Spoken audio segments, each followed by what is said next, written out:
The story of Deborah in the Bible.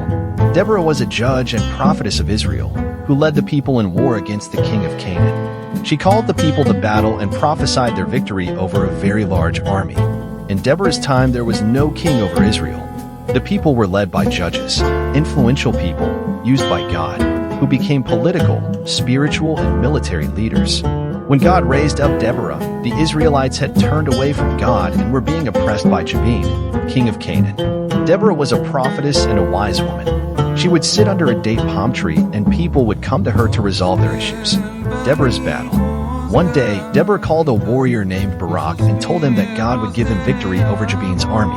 Barak insisted that Deborah go with him to battle, and she accepted, but warned that she would be a woman who would kill the leader of the enemy army. They gathered 10,000 men from Israel and went into battle.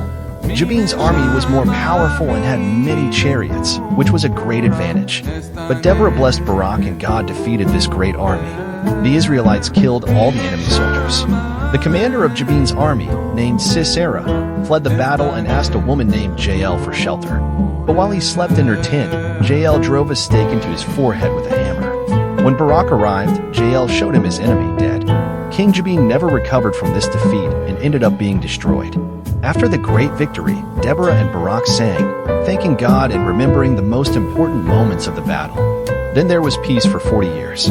What Deborah's life teaches us. Deborah's life teaches us that God sees more than appearances. In Deborah's time, it was not normal for a woman to be a leader. But God did not reject Deborah because she was a woman. He made her the political and spiritual leader of the entire country.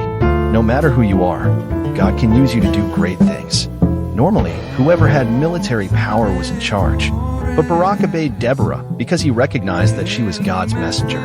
Deborah had God-given authority. Deborah followed God, and because of this, God used her to inspire the people to achieve victory. Deborah was also married. This proves to us that having a family and actively working for God are not two incompatible things. Both men and women are called by God to form families and contribute to public ministry.